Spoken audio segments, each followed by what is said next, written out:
Hi, everyone. This is Anna Sophia Canetti. Some of you know me as a libertarian activist. Some of you know me as um, an international law attorney. And some of you just know me on Facebook. I have decided to start this podcast and have had some wonderful experiences with some guests already so far. And I am very much excited to have Arvin Vohra, the controversial libertarian dude, to be on my show. And Arvin, please introduce yourself to us.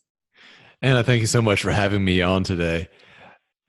I'm probably best known for two things. One, I am currently a presidential candidate for running for seeking the Libertarian Party's presidential nomination. And two, I was the two-term vice chair of the Libertarian National Committee. And in that role, I both got to experience what it's like to be a very understated, friendly, soft-spoken, bring you home to mom libertarian. And I got to experience a much more fun side of being a controversial, make issues at the center of public discourse, really get people riled up libertarian. And I'm probably known more for my second term, which was the more exciting, more, in my opinion, effective, certainly more incendiary term. Okay. So I think a lot of you already know who Arvin is. We're going to discuss some topics that are kind of out of the bound that is usually discussed in all of the libertarian groups. So this one probably isn't, but it is extremely important. This is about censorship. Sure. So I've been, I've been an opponent for all kinds of censorship for a very long time. I don't believe in any laws against speech of any kind. I don't support obscenity laws. I've pledged to get rid of all obscenity laws and anything that goes along with them, because historically they have been used to censor people that we now recognize as great minds. People like Lenny Bruce and other great comedians were attacked with censorship law, with obscenity laws. And so I don't believe them to have any validity of any kind. I only see them as things that get in the way of the exchange of powerful, society-changing, dangerous ideas. But the kind of censorship that we've been seeing more recently has been, interestingly enough, it's actually been more private censorship, deplatforming by Google and Facebook and YouTube, getting rid of the subreddits on Reddits that were being seen as controversial. And so I've been seeing that a culture of censorship has started to emerge. And to me, if a culture of censorship has started to emerge, the next step is almost certainly going to be laws around censorship. Right. So I mean, half of my friends are usually on a 30-day ban from Facebook. that wasn't even offensive or hate speech in any way. Mm-hmm. And interestingly, I have actually so far basically avoided any Facebook bans, even though my writing, my speeches, whatever, tend to be pretty incendiary. More recently, though, is actually banned, shockingly enough. I was banned for my Facebook posts, my political Facebook posts, but not by Facebook. I was actually banned at a small local social dance event that I've been going to for years. And the explanation was that my very aggressive anti-welfare standpoint was making people on welfare at the event feel unsafe. And to me, unsafe means like they thought I was going to attack them or something. Which, I mean, I don't even talk about politics at dance events. I don't talk about politics at social events. It was a truly just surreal experience for me to be told that because of my political views on Facebook, I was no longer allowed at a social dance event run by a sort of social nonprofit. It's such a strange phenomenon. But I think it really comes down to this one idea, which is if you can get people to believe that speech is violence, it isn't. But if you can get people to believe that, you can then get them to think that it's okay to silence people, because if speech is violence, then shutting them up is basically just self-defense. Mm-hmm. And I believe that in some cases speech can be violence, but How so? inciting. Mm-hmm.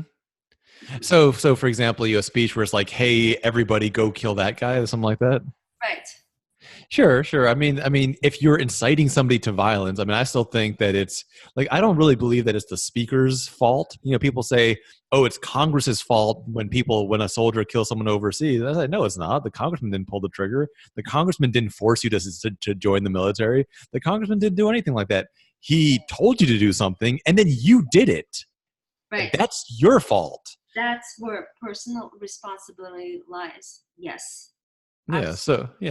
So when I say here incitement to violence, to me, incitement to violence needs to be done like in the moment. It needs to be like you're urging on a riot, Right. because otherwise the idea of incitement to violence could be like, well, this person said that he doesn't like Democrats, so then like 3 months later they decided to shoot a Democrat. That's not a person inciting you to violence. That's a person just sharing his opinion and then you deciding to be violent with it. Right. So there needs to be a line drawn between personal responsibility and responsibility of somebody who is, just kind of able enough to control people's minds and in a way that is, just a little bit controlling. Sure. I mean, and there is like something to be said, right? So if you imagine a person, let's say like, like two people, like you have like two kids, say, like two, like 10-year-old kids that are thinking about fighting. They're not sure if they're going to fight. And say an adult is there egging them on Right. and kind of manipulating them into fighting. Yeah. I mean, the adult has some responsibility there, right? Right. But if there's two adults who are thinking about fighting, and assuming that, let's say that they're both sober, they're not, intoxicated or drugged or anything like that, two sober adults that are thinking about fighting, and somebody's like egging them on to fight, it's still the only people who are responsible to fight are the two adults, because those are adults. Those are fully moral human beings who need to be able to take moral responsibility for what they're doing. And, people say, what's an adult? I certainly believe that most soldiers today, for example, they're adults. They're not, they sign up at 18 years old. right. So even in a legal definition, they're adult, and morally, in many ways, I would say that they are fully formed moral adults, able to make moral decisions, and they are making an immoral decision and saying, "Well, it's a congressman's fault." The congressman, you're not a puppet. A soldier is the first person to tell you that the soldier himself, the Marine himself, is the weapon, not the gun, not the bomb. The soldier is the true weapon. Mm-hmm. And so if that soldier is the true weapon, that soldier also has a mind, has a conscience, and they need to use it to say, yeah, I'm not going to use my conscience, I'm going to let somebody else control me. That is a morally absurd position. Right. But the thing is that a lot of these people, a lot of these kids, I mean, to me, 18-year-olds are kids. They sign up for reasons that are, they don't have enough life experience. They live in some town in the middle of the country where they don't have any other way to gain a career. They just don't know much. So they sign up for the military and then they can't really get out for a few years unless they want a dishonorary discharge, which is just going to ruin them for life. I mean, if your choice is between somebody saying that you're dishonorable and doing something dishonorable, that's not a hard thing. If somebody said, "Arvin, would you rather be called a murderer or be a murderer?" I'd be like, yeah, I'd rather be just called one, because I would find it so repugnant to be one. I mean, in the same way, if it is dishonorable to go into somebody else's country and blow up their schools or to blow up their hospitals. Listen, I hate government schools as much as the next person, but I still think it is morally wrong to just drone bomb one. Oh, And absolutely. so, It's yeah. horrible. It's absolutely horrible. What do you think about what our country is doing to all of these other countries, and just, it's called casualties. Sure. I mean, the military has gotten very casual about those casualties. I think it's, I was discussing earlier today this one of the most bizarre moments to me in the Obama administration is when the Air Force had bombed a hospital where Doctors Without Borders was working. And Doctors Without Borders, knowing the U.S. military's reputation for bombing hospitals at random, had actually contacted the military, contacted the administration, told them where they were working, and said, please don't bomb this hospital because that's where we are.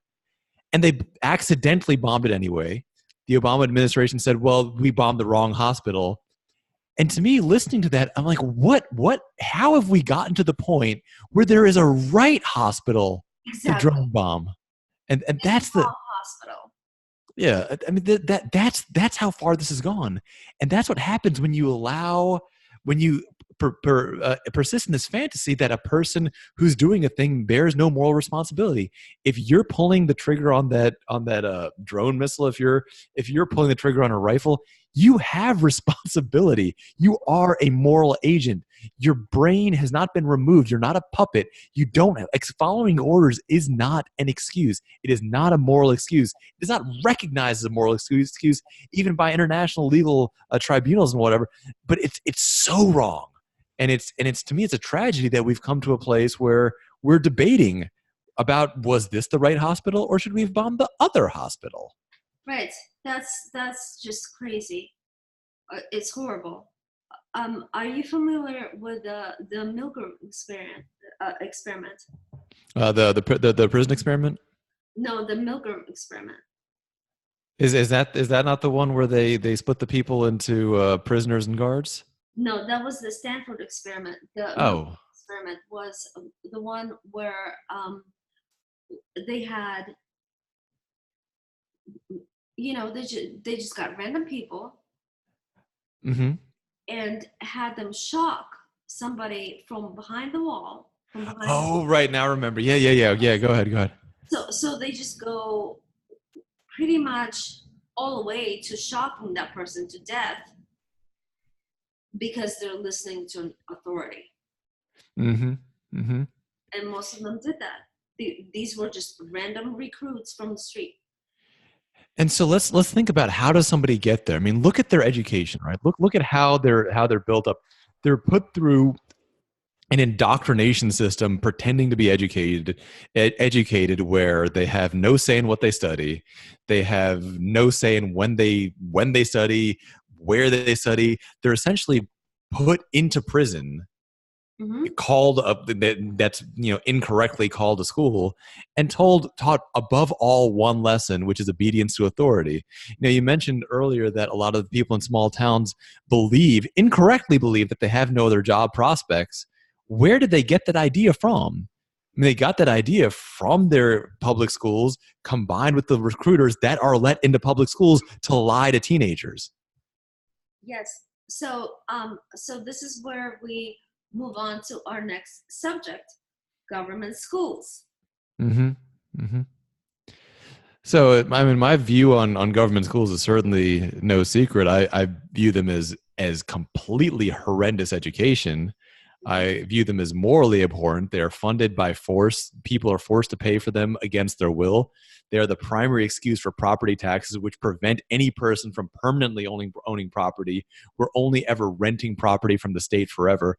I mean, we're essentially living as serfs, and government schools are always the excuse for it. And to me, in addition to being horrible education, they're just the worst moral example. You're telling kids, if you want something, it's okay to take it by force. That no matter how good you are at math, and American government schools are very bad at teaching math as well, but no matter how good you are at math, if that's your level of morality, that is a major deficiency in your education. Right. I was looking not to get off the subject. Sure.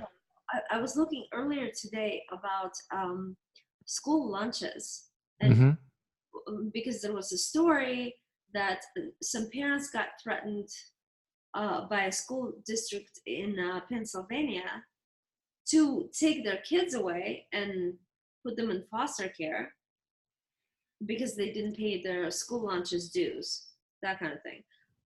And then it got me curious to look at what school lunches are in Mm-hmm. public schools in the United States. And Sure. I was horrified. They Mm-hmm. are feeding kids horrible food. And it's an interesting parallel to what goes on in the military. I mean, while our current military operations are militarily idiotic, they certainly do make defense contractors richer. And while what goes on in government schools is abhorrent in an educational perspective, it makes the school lunch providers, the companies, the private companies that do that richer.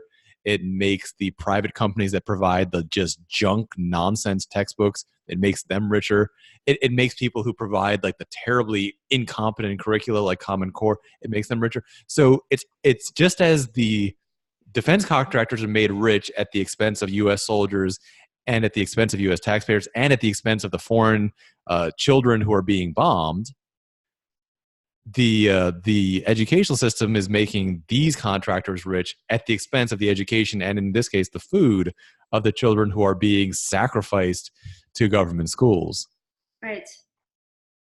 And you also see the stories of kids, who are now grown up, say, Mm-hmm. if I didn't get school lunches, I would probably be starving because Mm-hmm. they were from a terrible family who didn't feed them. Mm-hmm. There's that. There's that too. And so the question is, what enables that, right? We live today in a culture where the assumption is that what the base level of parenting that's acceptable in culture today is basically procreation. If you can biologically produce an offspring, that's all you need to do. And the result is you have people who are nowhere near ready to have kids. They're not psychologically ready. They're certainly not financially ready to have kids, having kids that they can't afford. And so welfare has become a way of life for the lower classes, and welfare has also become a way of life for the middle class. I mean, government schools are welfare. It is the largest and most damaging welfare program in America. And and it has become a way of life. It has become generational. You hear people say, yeah, I went to public school. My parents went to public school. My grandparents went to public school.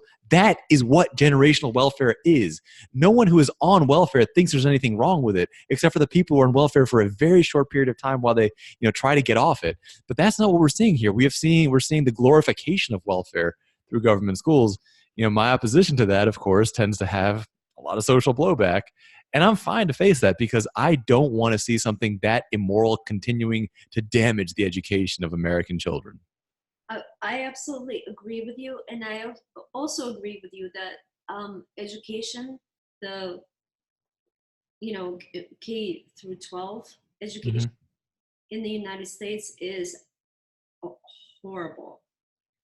Is behind every other developed nation. It's actually also behind quite a few undeveloped ones.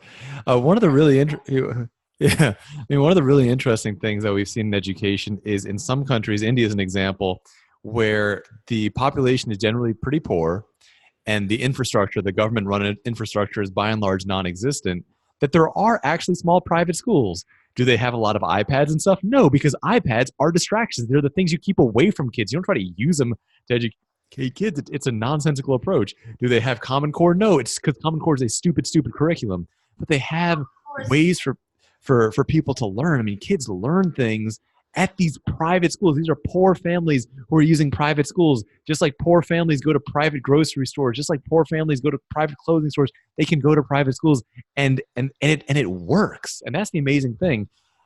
While over here, the $17,000 a year wasted in public school is getting us essentially nothing. It's not helping the kids. It's not helping anybody. No, it's not helping anybody. But the price of private schools, for example, in my city, in San Diego, Mm-hmm. for a good private school for just kindergarten level, Mm-hmm. it's about $30,000 a year for Mm-hmm. for parents to pay. Yeah, sure. And what that means is really simple. Is if you are a parent and you're making less than $30,000 a year, you should probably homeschool. If you're making more than $30,000 a year, and or enough more than $30,000 a year that you think it's worth it, then maybe you want to consider private school. I mean, school is not the only form of education, and I would actually argue that classroom-based education is not even a good form of education. It's a very deficient form of education. I It's think so too. It's too restrictive. Yeah, I mean, it doesn't tap into the natural creative energies of a person. It doesn't let them become self-directed and independent. You know, we work with so many kids here in my business Vohra method.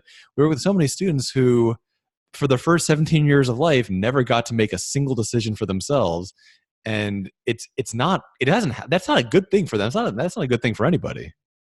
No, it's not good for the parents. It's not good for the child, and it doesn't probably doesn't give satisfaction to the teachers either.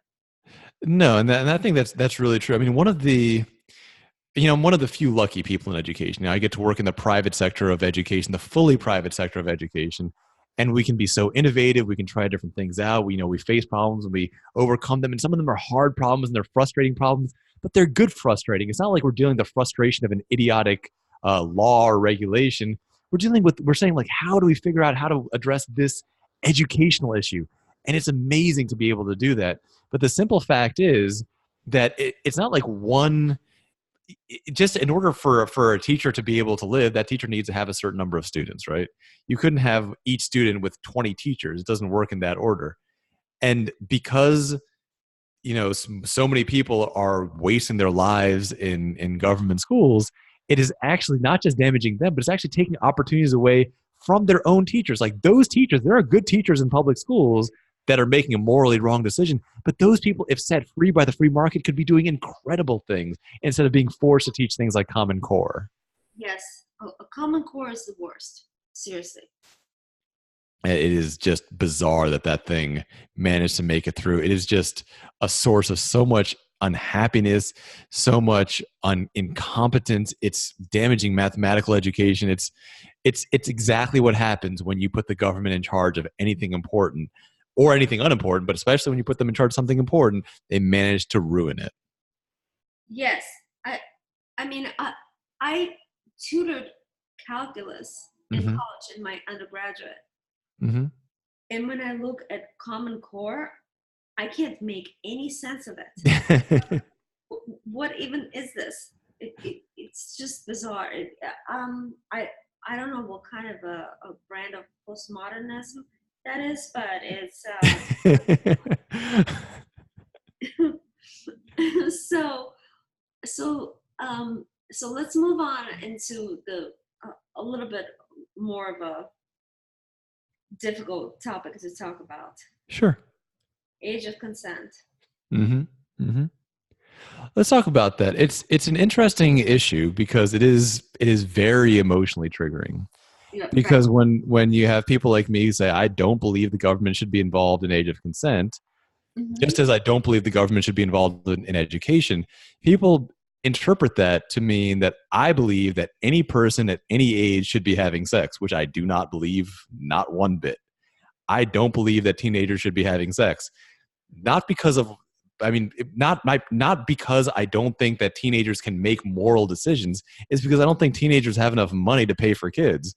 And I mean, if teenagers want to restrict themselves to the type of sex that has no chance of producing kids, yeah, I don't care if they do it. But for teenagers to be having children and then dumping them on the welfare state, now you're doing something to someone else. Right. But I mean, responsible teenagers having sex with each other, that shouldn't be a problem.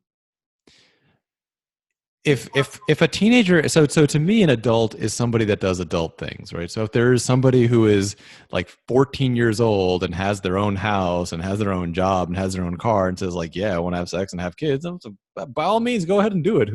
By what right does anybody stop you? But if somebody's like 30 years old, no house, no job, no income, and says, I want to have kids, I was like, no, you shouldn't have any kids. I mean, people act as if the most important consequence of sex is the sexual act. It isn't. It simply is not. Kids are the single biggest consequence of sex. I understand that sex has a major emotional impact on everybody. It's had a major emotional impact on me. I'm not saying that sex is not an emotional thing. Of course it is. It is extremely emotional. But all of the emotions around sex added together are less significant than the production of a child. Of course, absolutely. Now, there's a difference between two teenagers having sex together and somebody, like a teenager, like a 14-year-old and a 35-year-old. I don't see there's being any particular moral difference. There could be a power dynamic difference, certainly, but you can also have a huge power dynamic difference between two people of the exact same age. I mean, you can have a power dynamic difference where the younger person has more power in the relationship. I don't think that power dynamics are inherently bad. I think that the abuse of a power dynamic is bad. So I do think that a person, whoever in a relationship has more power, whether through more experience or whether through age or whether through money, has a huge moral responsibility, though, a massive and significant moral responsibility to be super careful, to make sure, and this is, I think, the really key area. People often talk about active consent. To me, that's not really the right standard, because active consent just means like somebody says, yeah, pretty much.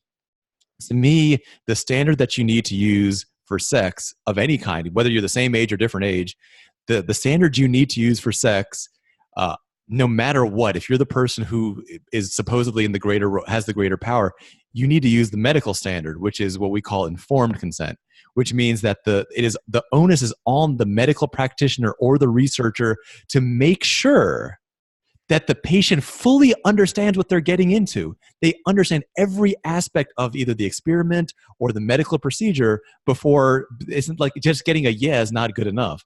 And I think that's the standard that needs to be held. Active consent is to me, it's not a standard that is sufficient for the vast majority of actual sex that happens where there is a difference in power. I do believe that informed consent is so critical here, and that to me is really what you need to have when you're thinking about any of these types of issues. Okay, I think with this statement, you might have explained the thing that people get upset about with you that doesn't actually exist. Yeah, I mean, I think that people will often try to intentionally misunderstand things. I mean, what is it that people really, when you look at it, like, what is it that people find offensive about the things that I say? Most of the people who get mad at me are not people who are 14 years old. They're not 13-year-olds. They're in their 30s, 40s, 50s. They're people who have been in the military and don't like the fact that I refuse to consider them heroes and insist on calling them killers or murderers or just cowards if they or whatever. And they don't like that too much. And they're people who use government schools who don't like me calling them welfare recipients. So when they get something like this and they want to just go around and calling me names, this is an easy way to do it. But the simple fact is, I just don't need, it's not like a thing that I need to worry about. If somebody wants to call me some kind of a name, fine, go call me whatever name you want to. But the simple fact is, you could follow me around all day. You could get videos of my entire life. You could put spy cameras around me. And what you would find out is that I don't believe in abusing sexual power. I don't go around dating a bunch of 12-year-olds. I mean, there's no legitimacy to any of the various insults that people have tried to level at me. So I just don't take it seriously. It's just like, I don't need to worry about an insult that has no basis in fact at all. Exactly. Me neither. I mean, I've seen you being called a pedophile or a pedophile defender. People have called me all kinds of things, and that's simply not true. I mean, in terms of whether or not I'm the one who knows that the best, and I can easily say that I'm not, and you could interview every single, man or woman in the entire planet who has ever met me. You can interview every single woman that I've ever been intimate with in my entire life, and you would be able to find out that there's just no truth to that. So I'm like, it's not like I'm worried. A lot of the people have been, some of the political appointees that have a pretty dark past, they have reasons to be worried. I just don't have that particular reason to be worried. The most of the things that people don't like about me are just out there. They know that I hate government schools. Yeah, that's no big secret. Right. Yeah. I mean, I And get called things like commie and Nazi and, you know, you get to be both in the same day sometimes, right? yeah, in the same thread on Facebook by different people. But, Yeah. you know, And I mean, I've been called a white supremacist quite a few times, despite not even being white. So I mean, at some point, you need to recognize that an insult that has absolutely no basis in reality, you just right. don't need to take that seriously. Well, it's like when somebody would choose to call me a giraffe. What does that mean? That's not even an insult with which I'm familiar. You know, that animal that has a really long neck. Oh, giraffe. Okay, yeah, sure. Sorry. It just didn't. It didn't come through clearly on the headset. Um, but it's just so absurd that you can't even get offended by it. Exactly. And people have suggested that I defend pedophiles. Of course I don't. I think that No, preying on children is wrong. I don't know what else to say about it. Sexually preying on children, it's wrong. Uh, Using military recruiters preying on children to try to trick them into wars, that's also wrong. Which one's more wrong? I don't know, and I don't care. They're both wrong. Don't do either one of them.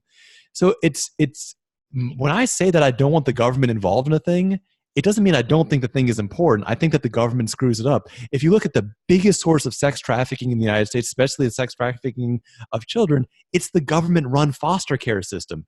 I mean, they cannot be trusted to handle this. They're not good at it, just as they can't be trusted with education. Keep government away from your kids. yes, definitely, absolutely, absolutely. I mean, I've seen um, the education system go down basically into the toilet here Mhm. within the past 20 years. And it's like you can watch it happen. I would want to say you can watch it happen in slow motion, but it's kind of mostly happening in fast motion. It's just things like Common Core followed by Common Core 2, a couple of years later. It is horrific. It's horrific what they're doing. But Um, what's more horrific, sorry, I think I interrupted you there. no, that's okay. It's just unbelievable. This is just anti-education, basically. It really is. But I think when you really see the worst part of it is what it's kind of reduced parents to. I mean, a parent is supposed to be the guardian, the protector of a child, the one who's got the child's best interest in heart. And you don't you I've lost track of it of working education. How many times I've heard a parent say to a child, be like, I know that your math teacher, the parent will say, I know your math teacher this year is really bad. But just stick it out for this entire year, and hopefully, not definitely, but hopefully next year will be better. I mean, why, when a parent is reduced to saying something like that, reduced to subjecting their kid to incompetent education for an entire year, that means like the parent has been really brought to a very low level. And that's the thing that the state does. It diminishes the parent's power to the point that parents no longer can even act as protectors and defenders, and they can no longer even act as just bare humans. If a friend of mine went to a restaurant and said, yeah, the restaurant service is really bad, I would say, yeah, don't go back there ever again. I wouldn't say keep going there every day for a year and maybe next year they'll get better. Are you familiar with research on learned helplessness? Yeah, with I mean, the research itself is kind of unsettling, but the idea that once with when if dogs just have no idea when they're going to be shocked, they just kind of give up on life. Yes. Yeah, and I think that's really what has happened in a lot of education. People have adopted this idea that they can't do anything. But if you're listening to this, if you're a student, if you're a parent, there is something you can do. You don't need to be rich to homeschool. You don't need to be rich to homeschool. You don't need to know every subject under the sun to homeschool. No, there are so many resources available. Uh, I have friends who are not rich by any means, who are homeschooling and are doing a wonderful job. They're learning themselves, but it's not that hard. You can do that. And it's really interesting the mythology that the teachers unions and other groups are putting out there. The idea that if you want to homeschool, you yourself need to know math and chemistry and biology and physics and like reading up to the college level. You don't. You just need to be able to. You just need to be able to say. You need to be able to not ever say, "I know this is not very good, but keep doing it for a year anyway." You need to say if your child says this isn't working for me, you need to be like, "Okay, let's try something different." That's the whole skill right there. If you can say, okay, let's try something different, you're on the right path. Yes, and just give them resources. And now that we live in this age of wonderful internet, it's not hard at all. Exactly. I mean, you have resources today that simply didn't exist in the past, but also even in the past, some of the greatest men and women in history were homeschooled. It's your child has curiosity, academic curiosity, intellectual curiosity, which has by and large been beaten out of him by the schooling system, but it can come back. The mind is so resilient. People are so resilient that even when they're traumatized by government schools, they can bounce back and become curious and creative again. Isn't that amazing? It really is an amazing thing to see. It really is incredible to see. It is. That's what keeps me believing in human nature. Exactly. All right. So, how do you reach out to people to let them know about the LP? You know, I get these questions several times a month, probably asking me, what is the LP, from people who have stated that they are libertarian leaning. So to me, a lot of this comes down to listening very carefully. Mm-hmm. And I've been going around to so many different states, so many different parts of the country, urban areas, rural areas, suburban areas, and just listening to what people are afraid of. Mm-hmm. And it's incredible to see that the underlying fear that most people have is actually a fear of government. Even people who are very statist, their fear is government of one kind or another. People who are very far left are afraid that the government will force them to take to term an unwanted pregnancy. They're afraid that the government will force them to do something that they don't want to do. And they're so afraid of that government force that they say, okay, I need to get the government force for our side so that the other side can't use it on me. People are very conservative, are afraid that the government will use force to indoctrinate their kids with ideas that they don't agree with, that they'll use government force to steal their money and force them to pay for things that they don't want to or that they find morally abhorrent. And again, but the underlying fear is that fear of government force. People fear government force because it's something you should be afraid of. It is a large amount of power that's used for often disgusting and disturbing purposes. And so when you realize that fear is there, that fear is so common, that it's so universal, it's a beginning. It's a beginning of understanding that there is a way to live without that government. There is a way to live without this terrible weapon bouncing between your supposed allies and your supposed enemies, but rather the weapon itself can be diffused. We can disarm these weapons. We can make the world safer by making government less and less and less. And it's a question of just tapping in and listening to what people are talking about. That's at the individual level. At the larger level, to get ideas out there, it's not the wrong way to do it is to find ways to fit libertarianism into the paradigm of statism. To get the ideas out there, sometimes you have to choose between being heard and being polite. Sometimes you're either going to be timid or you're going to trigger people. I believe, and I've done both. I did an entire term as vice chair, being very, very polite, not saying anything incendiary, phrasing everything in a way that it would not offend anybody. I did that for 2 years. The results were pointless. I mean, the results were at the end of that when I would post something opposing government schools on the Facebook page, people would get upset and tell me that was not a libertarian position. Even though libertarians, either minarchists, classical liberals, anarchists, and most importantly, the Libertarian Party platform itself all agree that there is no room for government schools in any kind of a decent free society. And so I realized that my politeness had just made it easy for people to ignore. Right. Yeah, so I changed it. I said, I might make people angry, but I'm not going to hide the best parts of libertarianism anymore. I'm going to make sure that people know what we stand for, where we stand, even on the issues where I think there's going to be disagreement. And so that's why I changed the tactics a lot to make sure that the information spread out wide. And because of that, in my second term, a million times as much media coverage. I mean, massively more social media reach, many more traditional media interviews. It was a completely different situation. Did it have more blowback? Of course. When you do bigger things, you're going to get more enmity. But it also did a lot more good. The number of times now that people have told me that they were going to either encourage or kind of basically force their kids to join a branch of the military and then decided not to because of what I said. I mean, that's happened quite a few times. And the idea that I've been fortunate enough to be able to save people from being damaged by military service, I mean, that's incredible and that's worthwhile. That is so much more worthwhile than like seeking re-election or anything like that. That's just a purely kind of empty, meaningless position title compared to actually changing somebody's life. Same with homeschooling. So many people have told me that after they stopped hating me and started listening, they started to realize that homeschooling really was good. And so many have started homeschooling because of that. But that's only possible if you get the message actually out there, if we stop hiding the best parts of ourselves. Yes.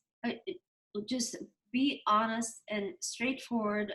I mean, some of the ways that you have expressed yourself have been, a little bit questionable with me. Not your message, but just the way you chose to put it. But but that's okay. I respect you very much, and that's all okay.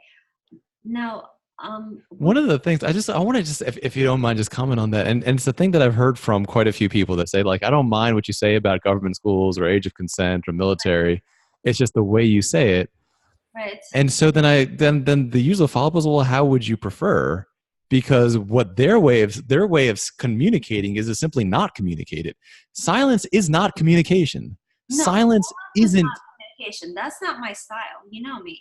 No, I know you are. I know you're not silent, certainly. I mean, but silence isn't communication, and even worse than silence is the type of speech that libertarians love, which is so abstract and so impossible to understand that you might as well be silent. It's like you've hidden your words in loops of just extreme philosophy that no one can understand.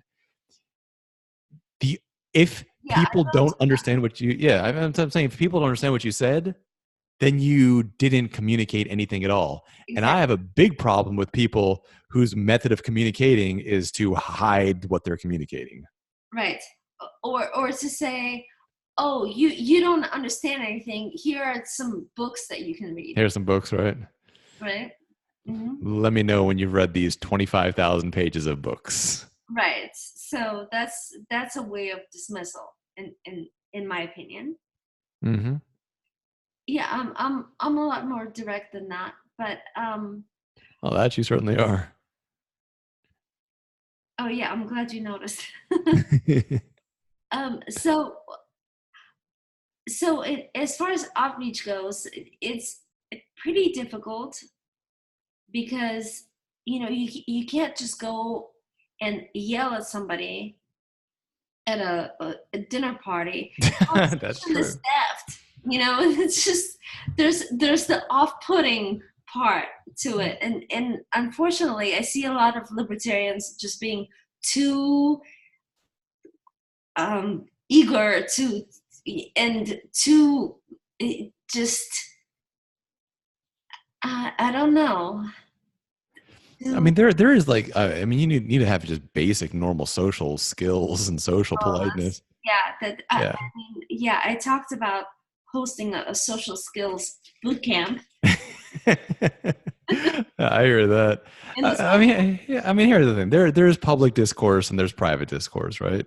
Yes. If somebody disagrees with me in a private conversation and a dinner table or just hanging out, here's Right. what I'm going to do. I'm going to listen to them. I'm going to hear them out. I'm going to ask them questions. I'll maybe suggest some things that I feel that are different.